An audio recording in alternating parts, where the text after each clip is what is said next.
پاکستان میں سیلاب کی تباہ کاریاں جاری ہیں۔ سیلاب سندھ میں داخل ہو چکا ہے اور وہاں پہ یہ صورتحال ہے کہ کچے کے ڈاکو انہوں نے اپنا علاقہ چھوڑ دیا، ان تک بھی اطلاع پہنچ گئی، بلکہ ہو سکتا ہے کہ ان کو پہلے سے ہی معلوم ہو کہ سیلاب کا پانی کہاں کہاں کس طرح سے کس طرف جا رہا ہے، تو انہوں نے اپنا علاقہ چھوڑ دیا، تو وہ موٹر وے پہ جا کے اپنی کارروائیاں کرنے لگے، اپنی وارداتیں ڈالنے لگے۔ تو حکومت کی طرف سے، حکومت سندھ کی طرف سے موٹر وے کا وہ حصہ سکھر کے قریب سے بند کر دیا گیا ہے۔ باقاعدہ بتایا گیا ہے کہ اس انٹرچینج سے اس انٹرچینج تک موٹر وے بند رہے گا۔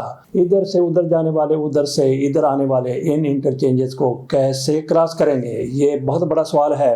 بہرحال ہم محدود ہیں سیلاب کی تباہ کاریوں پر۔ ایک طرف پاکستان میں اس طرح سے سیلاب کی تباہ کاریاں جاری ہیں، سندھ کی طرف پانی بڑھ رہا ہے، بلکہ سندھ میں داخل ہو چکا ہے، ملتان میں، بہاولپور میں تباہی مچاتا ہوا پانی آگے چلا جا رہا ہے، لیکن ابھی تک صورتحال اس حوالے سے اطمینان بخش ہے کہ کوئی بھی ہلاکت اس کے بعد نہیں ہوئی، کیونکہ انتظامیہ کی طرف سے مکمل طور پر ایسی صورتحال سے نمٹنے کی تیاری کی گئی تھی۔ اس پر اپریشیٹ کرنا چاہیے، لیکن قدرتی آفات کو روکنا ناممکن ہے، لیکن آپ نقصانات کو کم کر سکتے ہیں۔ ایک طرف پاکستان میں سیلاب کی تباہ کاریاں جاری ہیں اور ہمارے وزیر اعظم صاحب وہ لوشے ان کے لگے ہوئے ہیں، چین کے دورے پر ہیں، آج وہ واپس آ جائیں گے۔ کل انہوں نے ایک بہت بڑی تقریب میں شرکت کی۔ یہ کہا جاتا ہے کہ جاپان کی شکست کے 80 سال پورے ہونے پر وہاں پہ جشن منایا گیا، بہت بڑی پریڈ ہوئی۔ شہباز شریف صاحب نے اس پریڈ میں حصہ لیا اور پاکستانی میڈیا میں یہ نظر آ رہا تھا کہ شہباز شریف صاحب چینی صدر سے بھی تھوڑا سا آگے ہیں۔ خبریں لگائی گئی کہ وزیر اعظم صاحب کو اگلی صف میں، جب وہاں پہ گروپ فوٹو لیا گیا تو شہباز شریف صاحب اگلی صف میں کھڑے تھے اور چینی وزیر اعظم نے ان کے ساتھ مصافحہ کیا۔ اس طرح کی خبریں پاکستان میں چلائی جا رہی ہیں کہ وہاں پہ شہباز شریف کی بڑی جے جیکار تھی اور مودی کو اس تقریب میں 26 لوگ تھے۔ یہ بھی کہا گیا کہ شہباز شریف صاحب کو سٹیج پر جگہ دی گئی چینی صدر کے ساتھ، جبکہ مودی کے حوالے سے کہا جاتا ہے کہ ان کو اس میں مدعو نہیں کیا گیا، حالانکہ مودی صاحب وہاں پہ موجود تھے لیکن ان کو اس تقریب میں مدعو نہیں کیا گیا۔ تو شہباز شریف صاحب وہاں پہ جس طرح سے سیر کر رہے ہیں، سپاٹے کر رہے ہیں، جس طرح سے پاکستان میں خبریں بھجوا رہے ہیں اپنی پذیرائی کی، اور پاکستان میں سیلاب کی جس طرح سے صورتحال ہے وہ سب کے سامنے ہے، اس سے آپ اندازہ کر سکتے ہیں کہ ہمارے حکمران کتنا درد دل رکھتے ہیں پاکستانیوں کے لیے، اپنے لوگوں کے لیے، اپنی جنتا کے لیے، اپنے عوام کے لیے۔ آ جاتے ہیں اگلی خبر کی طرف۔ یہ ہے رضوان رضی صاحب، کالا باغ ڈیم کا جس طرح سے علی امین گنڈا پور کی طرف سے معاملہ اٹھایا گیا، اس پر لوگوں کی طرف سے، ان کے مخالفین کی طرف سے، نہ صرف مخالفین کی طرف سے بلکہ ان کے ساتھیوں کی طرف سے بھی ان پر چڑھائی کر دی گئی، ان کے لتے لیے جانے لگے۔ اس موقع پر بہت سے لوگوں نے علی امین گنڈا پور کی حمایت بھی کی، جیسا کہ کل آپ کو بتایا تھا اپنے ویلاگ میں کہ عظمیٰ بخاری نے کہا کہ اس معاملے تک، اس حد تک علی امین گنڈا پور کی طرف سے جو کچھ کہا گیا ہے یہ درست ہے۔ اسی طرح سے اور لوگوں کی طرف سے بھی علی امین گنڈا پور کی پذیرائی کی جا رہی کہ انہوں نے کالا باغ ڈیم کا نام لیا ہے، لیکن کچھ لوگوں کو کالا باغ ڈیم ایسے لگا جیسے کالا ناگ ہو اور اس نے ان کو ڈس لیا ہو، جیسا کہ آپ کے سامنے کا رکھا تھا کہ احمد ولی خان کیا کہتے ہیں، نثار کھڑو کیا کہتے ہیں، اور دیگر لوگ اس حوالے سے کیا کہتے ہیں جو امامے بنے ہوئے ہیں کالا باغ ڈیم کی مخالفت کے۔ کچھ لوگوں کی طرف سے یہ بھی کہا جاتا ہے کہ ان لوگوں کو پیسہ ملتا ہے، بہت پیسہ ملتا ہے۔